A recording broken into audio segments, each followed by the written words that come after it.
Assalamualaikum warahmatullahi wabarakatuh. Perkenalkan, nama saya Ratna Pratiwi Yasmin dengan NIM 1804189 dari Administrasi Pendidikan kelas 5A. Pada kesempatan kali ini, saya akan sedikit memaparkan mengenai evaluasi program pendidikan. Yang pertama ada mengenai pengertian evaluasi program. Evaluasi adalah kegiatan untuk mengumpulkan informasi tentang bekerjanya sesuatu. Yang selanjutnya, informasi tersebut digunakan untuk menemukan alternatif yang tepat dalam mengambil keputusan. Sedangkan program adalah suatu unit kesatuan kegiatan yang merupakan realisasi atau implementasi dari suatu kebijakan yang berlangsung dalam proses yang berkesinambungan dan terjadi dalam suatu organisasi yang melibatkan sekelompok orang. Pengertian evaluasi program tersebut berdasarkan Arik Gunti dan Jabar pada tahun 2009. Selanjutnya, pengertian dari evaluasi program pendidikan. Evaluasi program pendidikan ini adalah langkah awal dalam supervisi, yaitu mengumpulkan data yang tepat agar dapat dilanjutkan dengan pemberian pembinaan yang tepat pula dalam perencanaan yang sudah direncanakan dalam ranah pendidikan. Lalu selanjutnya ada tujuan. Tujuan yang hendak dicapai dari evaluasi program pendidikan ini ada 3. Yang pertama, untuk mengetahui kemajuan peserta didik selama jangka waktu tertentu. Yang kedua, mengetahui efisien metode pendidikan yang digunakan selama jangka waktu tertentu.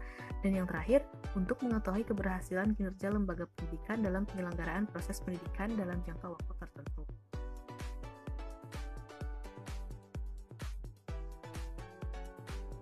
Lalu yang terakhir ada prinsip-prinsip evaluasi program pendidikan. Dalam prinsip-prinsip evaluasi program pendidikan ini dibagi menjadi 7. Yang pertama, komprehensif, bahwa evaluasi program supervisi pendidikan harus mencakup bidang sasaran yang luas atau menyeluruh, baik aspek personalnya, materialnya, maupun aspek personal lainnya. Evaluasi jangan hanya ditujukan pada satu aspek saja. Lalu yang kedua ada komparatif.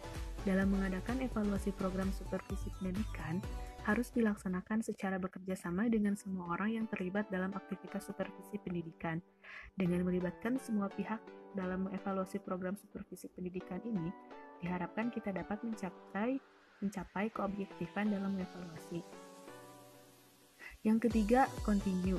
Evaluasi program supervisi pendidikan hendaknya dilakukan secara terus-menerus selama proses pelaksanaan program. Evaluasi ini tidak hanya dilakukan terhadap hasil yang telah dicapai, tetapi sejak pembuatan rencana sampai dengan tahap laporan. Hal ini penting dimaksudkan untuk dapat memonitor setiap saat atas keberhasilan yang telah dicapai dalam periode waktu tertentu. Aktivitas yang berhasil diusahakan untuk ditingkatkan, sedangkan aktivitas yang gagal dicari jalan lain untuk mencapai keberhasilan. Yang keempat, objektif. Dalam mengadakan evaluasi program supervisi pendidikan, harus menilai sesuai dengan kenyataan yang ada. Untuk mencapai keobjektifan dalam evaluasi, perlu ada data dan atau fakta. Dari data dan fakta inilah dapat mengolah untuk kemudian diambil suatu kesimpulan. Makin lengkap data dan fakta yang dapat dikumpulkan, maka makin objektiflah evaluasi yang dilakukan. Yang kelima, berdasarkan kriteria yang valid. Kriteria yang digunakan dalam evaluasi harus konsisten dengan tujuan yang telah dirumuskan. Kriteria ini digunakan agar memiliki standar yang jelas apabila menilai suatu aktivitas supervisi pendidikan.